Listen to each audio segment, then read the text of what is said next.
नमस्कार, मैं हूं संजय शर्मा। आप देख रहे हैं 4 PM न्यूज़ नेटवर्क।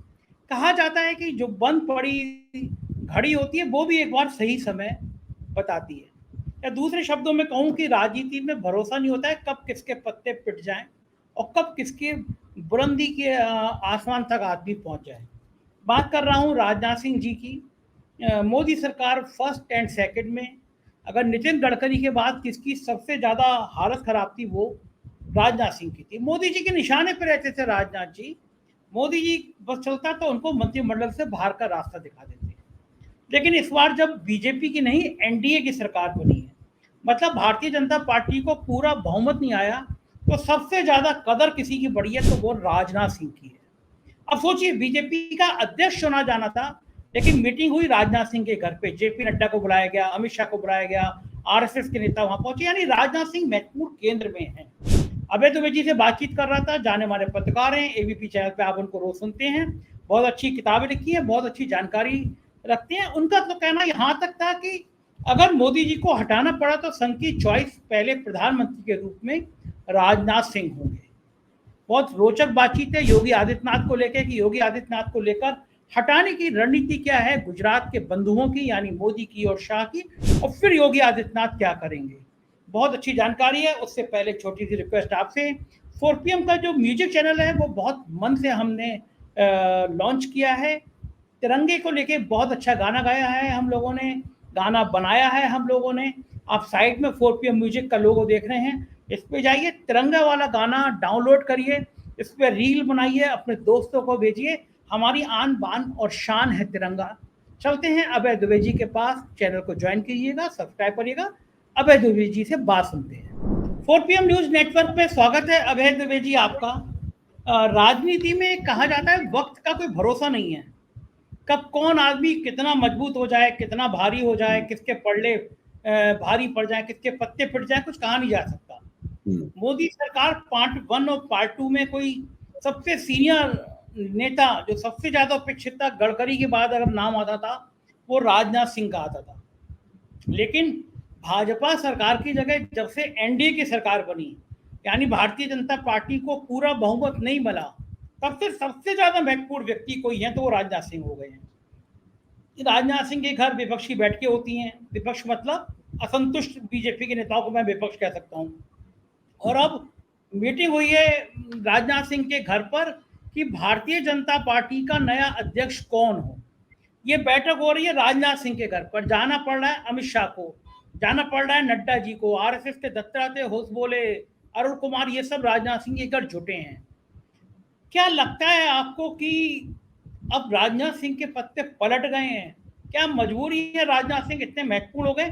पूरी मुझे इस पहलू की, इस पहेली का हल बताइए कि हुआ क्या है आखिर।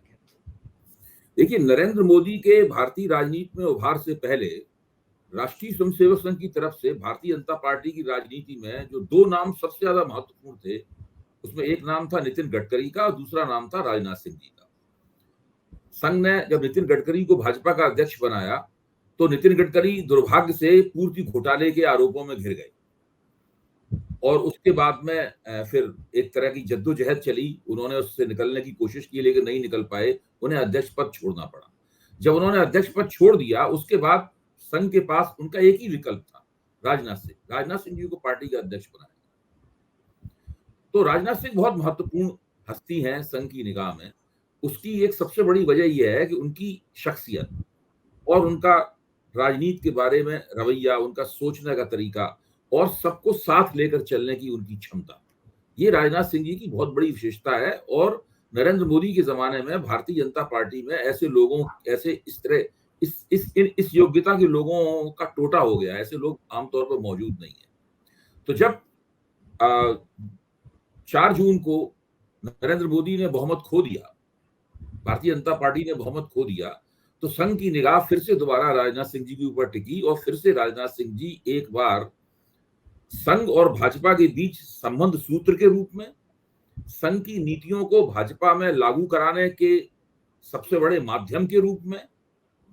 और मैं तो ये मानता हूं कि अगर नरेंद्र मोदी को किसी वजह से सत्ता से हटना पड़ता है तो उनके उत्तराधिकारी के रूप के उत्तराधिकारी के रूप में, सबसे बड़े दावेदार के रूप में संघ की निगाह दोबारा राजनाथ सिंह जी के ऊपर फिक्स हो गई, निर्धारित हो गई, उनके ऊपर निगाह टिक गई।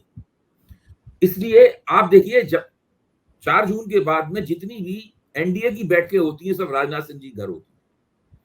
अभी संघ और भाजपा की जो बैठक हो रही है वो राजनाथ सिंह जी के घर पे हो रही है। और ये कितने महत्वपूर्ण विषय के ऊपर बैठक है। ये बैठक है कि भारतीय जनता पार्टी का नया अध्यक्ष कौन हो।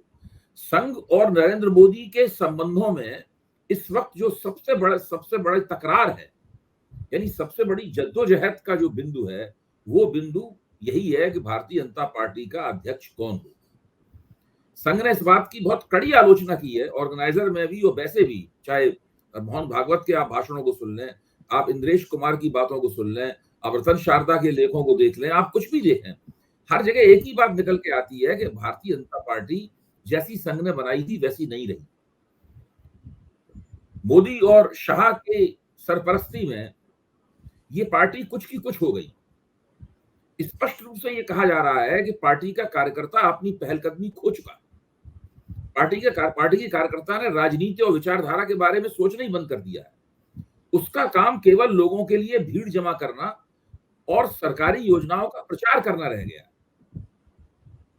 यानी वो साफ तौर पर संघ चाहता है कि सरकार और पार्टी के बीच में दूरी होनी चाहिए। अभी है क्या कि सरकार और पार्टी दोनों मिलकर एक हो गए हैं, और सरकार जब ऐसा होगा तो हमेशा सरकार पार्टी के ऊपर हावी हो जाएगी, क्योंकि सरकार के पास बहुत सत्ता और शक्ति होती है। पार्टी के पास तो इस तरह सत्ता और शक्ति नहीं होती। पार्टी के पास तो कार्यकर्ता होते हैं बस केवल, और विचारधारा होती है, अपना राजनीतिक कार्यक्रम होता है। लेकिन सरकार के पास तो सरकार तो देश की सबसे बड़ी एजेंसी है, उसके पास सबसे ज्यादा ताकत है, रंग है, रुतबा है। तो उससे कार्यकर्ता और नेताओं का भी दिमाग खराब होने लगता है और सत्ता उनके ऊपर हावी होने लगती है। तो संघ लगातार पिछले 10 साल से इस प्रक्रिया को देख रहा था। मुझे लगता है संघ ये मानता होगा कि मोदी और शाह की सरपरस्ती में भारतीय जनता पार्टी का विस्तार तो हुआ है, उसका प्रभाव क्षेत्र भी बढ़ा है, लेकिन संगठन की क्वालिटी बहुत ज्यादा गिर गई है। और इतनी ज्यादा गिर गई है संगठन की क्वालिटी कि दरअसल उसका असर भारतीय जनता पार्टी की सत्ता को दोबारा प्राप्त करने और सत्ता को कायम रखने की क्षमता पर भी पड़ने लगा है। तो इसलिए उन लोगों ने तय ये किया है, संघ वालों ने, कि कुछ भी हो जाए हम भाजपा के संगठन को मोदी और शाह के हाथों से हस्तगत करके मानेंगे। और मुझे लगता है कि इसमें राजनाथ सिंह जी को प्रमुख भूमिका दी गई है इसकी, कि वो इस पूरी प्रक्रिया को, ये जो मोदी और शाह के हाथों से भाजपा को संघ के दोबारा हाथों में जाने की जो पूरी प्रक्रिया है, इस पूरी प्रक्रिया को राजनाथ सिंह के नेतृत्व में अंजाम दिया जाए, और राजनाथ सिंह वही भूमिका इस वक्त निभा रहे हैं। राजनाथ सिंह बहुत महत्वपूर्ण हो गए हैं, और मुझे लगता है कि इससे मोदी और शाह को बहुत तकलीफ होगी। कोई भी आदमी इसको समझ सकता है। और संघ ने इस तरह साफ तौर पर बताया है, कहा संघ ने कि भाजपा का जो भी अध्यक्ष होगा हमसे बिना पूछे नहीं होगा। यानी जब तक संघ की मोहर नहीं लगेगी तब तक भाजपा का अध्यक्ष नहीं बनेगा। जाहिर है संघ जो चाहेगा वही अब भाजपा का अध्यक्ष होगा, और संघ जिस तरह चाहेगा भाजपा उस तरीके से चलेगी। ये बात भी उत्तर प्रदेश की राजनीति को भी बड़ा प्रभावित करने वाली है। अगर संघ की मर्जी का भाजपा अध्यक्ष बन गया, जो निश्चित रूप से बनेगा, मोदी में अब इतनी ताकत नहीं रही कि वो संघ के आदेशों का उल्लंघन कर सके, वो वक्त निकल गया। मैंने कल के अपने कार्यक्रम में 4 PM पे जो मैंने किया था, आप नहीं थे संयोग से, मैंने कहा भी था कि मोदी की स्थिति ये हो गई है, अगर कोई वक्तव्य देते हैं तो वो टाइम्स में, और अखबारों में तो छपता ही नहीं, टाइम्स ऑफ इंडिया में 15वें पेज पे सिंगल कॉलम खबर छपती है, उसमें आधे इंच की तस्वीर मोदी की छपी है। तो ये स्थिति हो गई है मोदी की। तो पहले जो फोटो अपॉर्चुनिटी मोदी की होती थी, अभय जी पुरानी बात हो गई है। तो मोदी को वो दम नहीं कि वो राष्ट्रीय स्वयंसेवक संघ के निर्देश, हिदायत और उनकी इच्छा का उल्लंघन करके अपनी बात को मनवा सके। वो बात अभय जी मुझे ना आपकी बात पे वो छोटी तस्वीर छपती है, मुझे वो पिक्चर का डायलॉग याद आ गया, आज उतनी भी नहीं है मैं खाने में जितनी पी के छोड़ दिया करते थे पैमाने में। तो जहाँ फ्रंट पेज की लीड इंतजार करती थी मोदी जी का, अखबार के चैनल इंतजार करते थे, मैं टीवी में चैनलों में भी देख रहा हूँ, उन गोदी मीडिया के चैनलों में भी अब एंकर जो हैं थोड़ा विरोध की, विपक्ष की बातें भी करने लगे हैं। आप बिल्कुल ठीक कह रहे हैं। आप ये देखिए केवल एक यंग युवा अनुसंधानकर्ता को बैठाकर यही देखिए कि पिछले 1 महीने में जो प्रिंट मीडिया है, और टीवी मीडिया पर भी ये रिसर्च किया सकती है, प्रिंट मीडिया ने कितने बार नरेंद्र मोदी की तस्वीर और उनके वक्तव्य को पहले पन्ने पर स्थान दिया है, महत्व दिया है। आप पाएंगे कि बहुत कम ये मौके आए हैं इस बीच में, काफी कम मौके आए हैं इस बीच में। मोदी जी तो रोज कोई ना कोई डिजाइन बनाते रहते हैं कि उनको ये किया जाए, लेकिन अब जगह नहीं मिलती, क्योंकि धीरे धीरे मीडिया के मालिकों को सबको यकीन हो गया है कि ये बंदा जा रहा है, ये बंदा दरवाजे की तरफ धीरे धीरे खिसक रहा है। तो ये ऐसी स्थिति बनी है, और मैं ये समझता हूं कि जिस दिन राष्ट्रीय स्वयंसेवक संघ की मर्जी का अध्यक्ष भारतीय जनता पार्टी का बन गया, उसके बाद से मोदी जी की दरवाजे की तरफ जाने की गति और तेज हो जाएगी। मैं उत्तर प्रदेश के बारे में बात कर रहा था, अगर अब जिस दिन अध्यक्ष बनेगा उस दिन, अगर उससे पहले इन्होंने आदित्यनाथ को नहीं हटा दिया मुख्यमंत्री पद से, तो भाजपा संघ के अध्यक्ष बनने के बाद में आदित्यनाथ जी को मुख्यमंत्री पद से हटाना इनके लिए और भी मुश्किल हो जाएगा। अच्छा, ये आपने बड़ी महत्वपूर्ण बात करी कि अब इनके लिए भी जल्दी होगी कि नया अध्यक्ष संघ अपने मन का बनाए, संघ अपने मन की रणनीति तय करे, उससे पहले योगी आदित्यनाथ को हटा दिया जाए। लेकिन इतना आसान योगी आदित्यनाथ को भी हटाना नहीं है, क्योंकि ये भी जानने की योगी आदित्यनाथ जिस हिसाब से बैटिंग कर रहे हैं, आज योगी आदित्यनाथ कह रहे थे कि अब अखंड भारत बनेगा, मतलब बांग्लादेश और पाकिस्तान सब मिला के अखंड भारत की बात करने लगे। जो संघ कहता था, जो बीजेपी कहती थी, ये बात अलग है कि मणिपुर संभल नहीं रहा है, 22 लाख आबादी वाला, अभी परसों फिर 5 लोग मर गए हैं, वो अखंड भारत मतलब पाकिस्तान और बांग्लादेश को मिलाने चले हैं, मणिपुर संभल नहीं रहा है प्रधानमंत्री जी पे। लेकिन जिस तरह से योगी आदित्यनाथ बैटिंग कर रहे हैं, इसका मतलब है कि संघ की लाइन को वो आगे बढ़ा रहे हैं। क्या मोदी जी किसी भी रणनीति से हटा पाएंगे आदित्यनाथ को? कौन सा गांव? मैं तो जो परिस्थिति है उसकी मैपिंग कर रहा हूं आपके सामने। अगर भारतीय जनता पार्टी का संगठन राष्ट्रीय स्वयंसेवक संघ के हाथ में चला गया, तो उत्तर प्रदेश में भाजपा का नेतृत्व भी उस व्यक्ति के हाथ में जाएगा, तो भूपेंद्र चौधरी के पास नहीं रहेगा, जो दरअसल संघ के कहने पर चलेगा। और अभी तक मोदी और संघ के बीच में अगर तुलना की जाए, तो उत्तर प्रदेश में संघ आदित्यनाथ जी के साथ खड़ा हुआ है, कम से कम आज की तारीख तक। बाद में संघ की पसंद बदल जाए किसी वजह से, वो बात दूसरी है, लेकिन आज की तारीख में आदित्यनाथ जी अगर टिक पाए या अमित शाह के हमले के मुकाबले, तो वो संघ की वजह से टिक पाए। अच्छा, वो टिकने की भी रणनीति ये स्थिति है। अगर संघ के हाथ में भाजपा का नेतृत्व चला गया, तो आप निश्चित समझिए बहुत मुश्किल होगी मोदी के लिए आदित्यनाथ जी की जगह दूसरा मुख्यमंत्री बनाने की। और वो अगर मुख्यमंत्री बनेंगे तो मोदी की बची हुई नाक भी कट जाएगी। बिल्कुल ठीक बात है। और दूसरी बात, अब मजे की बात ये देखिए कि आदित्यनाथ जी को भी समझ में आ रहा है कि चारों तरफ कीलें बिछ गई हैं उनके रास्ते में भी। उपचुनाव को इतना सीरियस ले रहे हैं, 10 विधानसभा के उपचुनाव को।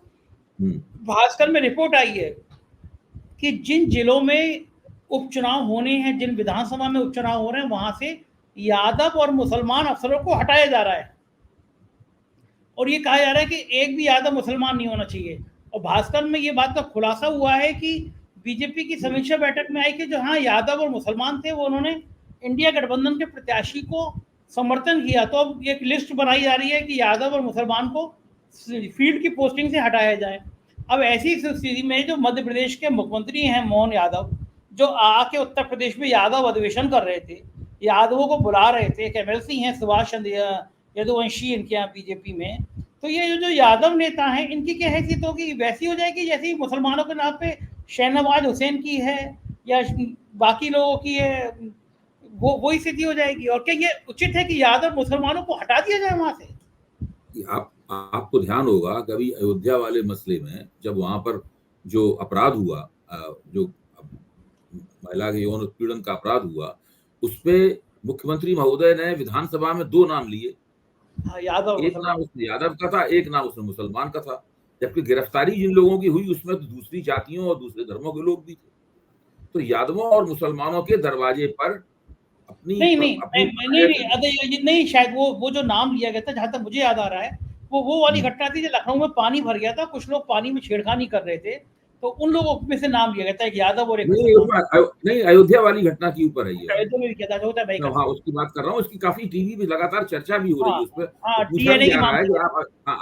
आप केवल मुसलमान और यादवों का नाम क्यों ले रहे हैं? देखिए, स्थिति क्या है कि भारतीय जनता पार्टी ने उत्तर प्रदेश में 2014 का चुनाव, 17 का चुनाव और 22 का चुनाव एक ऐसे नारे के ऊपर जीते हैं जिस नारे को वो मंच से नहीं लगाते। इस बारे में कई बार मैं 4PM के मंच पर कह चुका हूं, 3 जात के खिलाफ सब जात, यादव, मुसलमान और जाटव। जाटवों का नाम अब धीमी आवाज में लेते हैं, क्यों लगता है कि शायद जाटव वोट कुछ उनकी तरफ आ सकता है, लेकिन इस बार नहीं आया तो वो फिर से वो जाटवों का नाम लेने लगेंगे।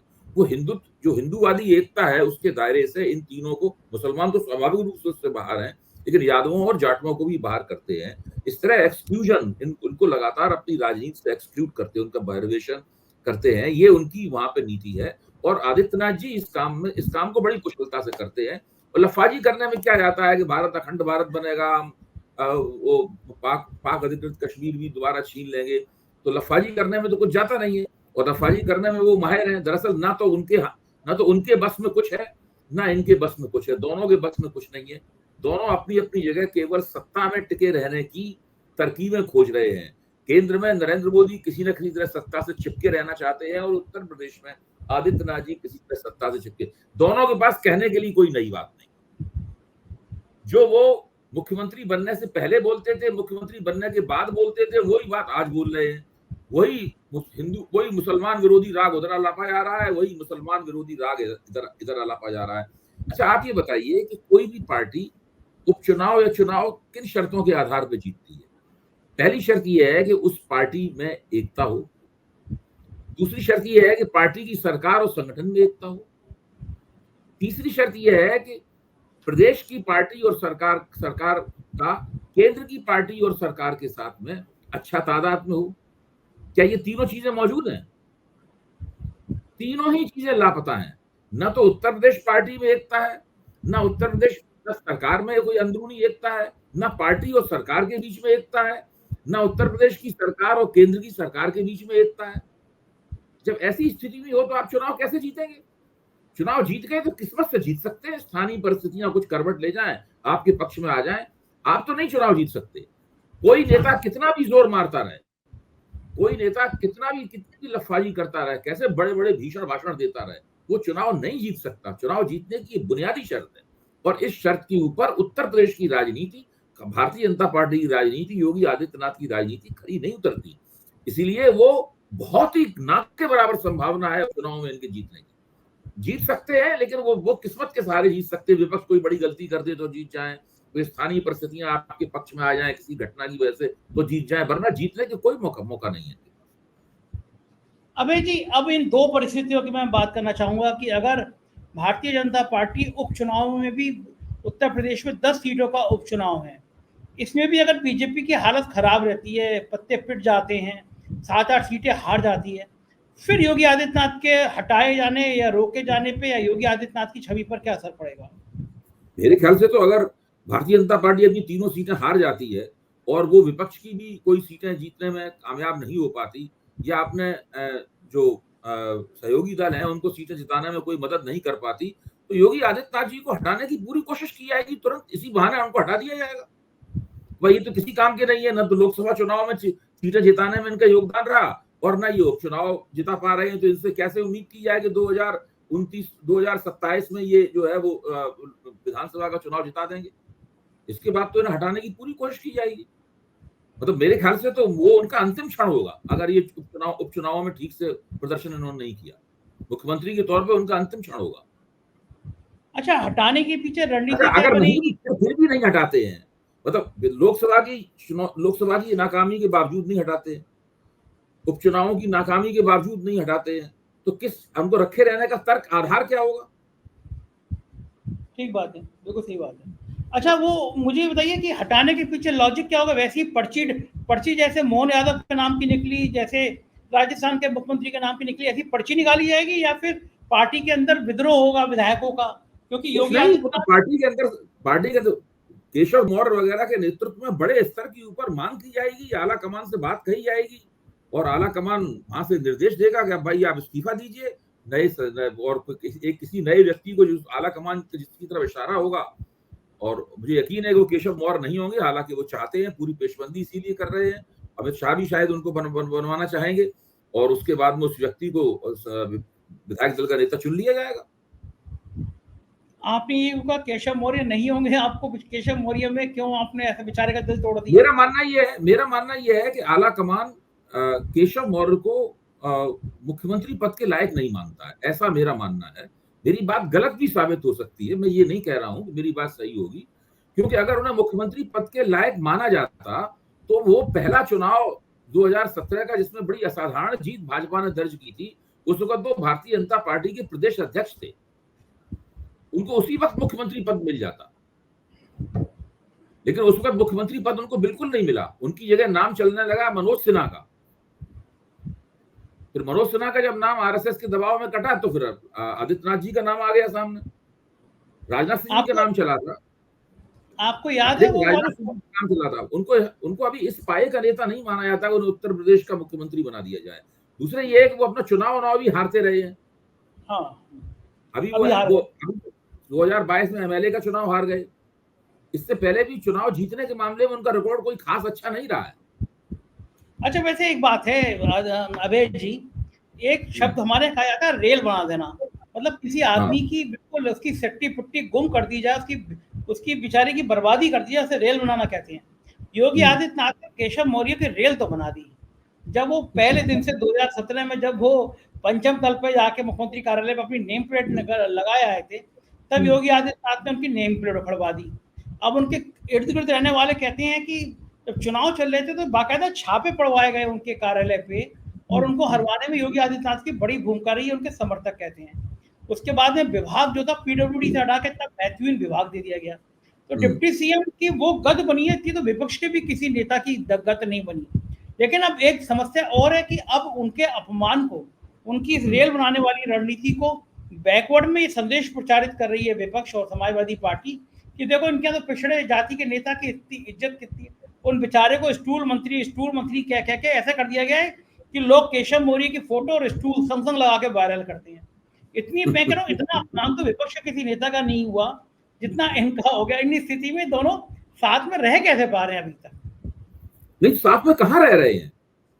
देखिए, आप वो साथ में कहाँ रह रहे हैं? ये तो अब उन्होंने जाकर आला कमान ने शायद उनसे कहा होगा कि मीटिंगों वगैरह में जाए। ये और ब्रजेश पाठक दोनों तो आदित्यनाथ जी की बुलाई हुई मीटिंगों में भी नहीं आते थे। आदित्यनाथ जी जब इनके मंडलों की मीटिंग बुलाते थे तो उनको उप मुख्यमंत्री के तौर पर निमंत्रित नहीं करते थे, विधायक के तौर पर निमंत्रित करते थे।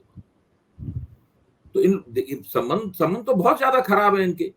वो दिल्ली में पड़े रहते हैं, उत्तर प्रदेश में सरकार चलाने की प्रक्रिया में ये लोग भागीदारी नहीं करते। ये तो इन लोगों की स्थिति है। मुझे तो नहीं लगता कि ये लोग किसी भी तरीके, ये सहअस्तित्व की स्थिति नहीं है, ये कोएग्जिस्ट नहीं कर रहे हैं ये लोग पार्टी और सरकार में।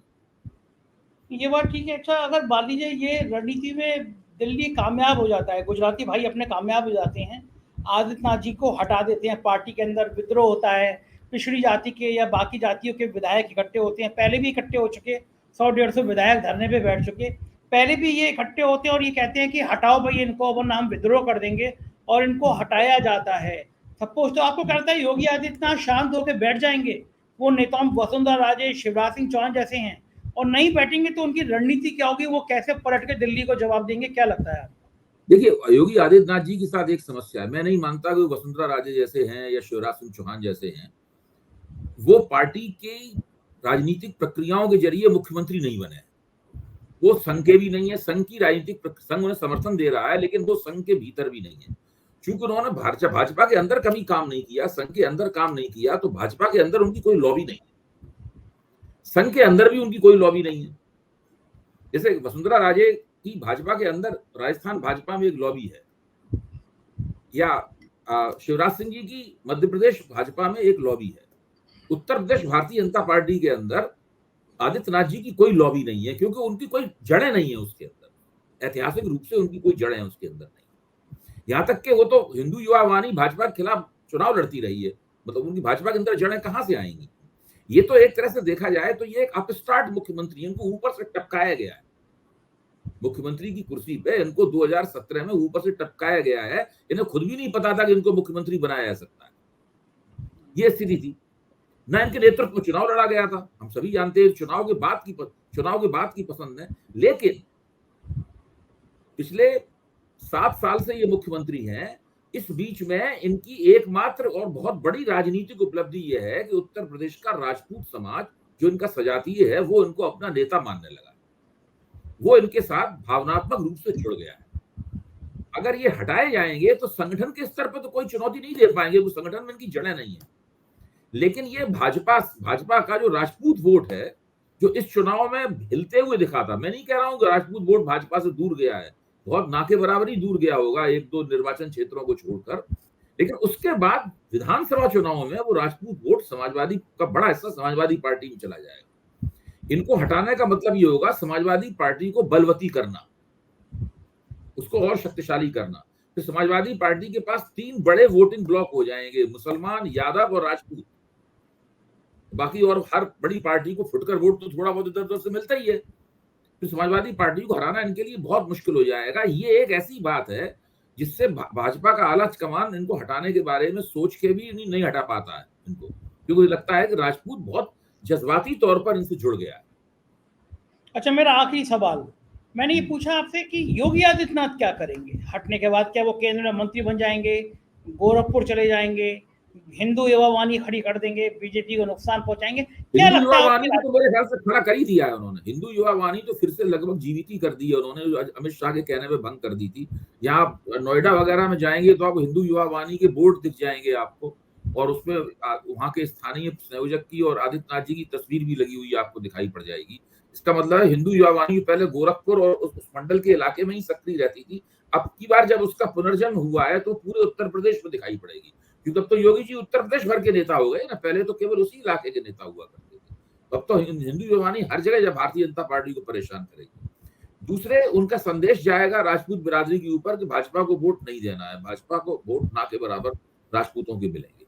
मेरा तो मानना यह है कि भले ही वो केंद्र में मंत्री बनना स्वीकार कर लें, पहले तो मुझे लगता है केंद्र में मंत्री बनना वो स्वीकार नहीं करेंगे, लेकिन अगर वो कर भी लेते हैं केंद्र में मंत्री बनना स्वीकार, तब भी उत्तर प्रदेश की राजनीति में वो किसी भाजपा के किसी दूसरे नेता के नेतृत्व में चुनाव जीता जाए और वो मुख्यमंत्री बने, ये वो कभी नहीं चाहेंगे। तो उत्तर प्रदेश की राजनीति में तो भाजपा का दिवाला निकालने का वो पूरा इंतजाम कर दें। बिल्कुल ठीक बात है, लग यही रहा है। बहुत बहुत शुक्रिया अभय जी, आपने हमें समय दिया, इतनी सारी बातचीत की, आभार। तो ये थे अभय दुबे जी, और आपने सुना उनकी सारी बातचीत। कैसी लगी बातचीत जरूर बताइएगा, अपना प्यार बनाए रखिएगा। शुक्रिया, थैंक यू।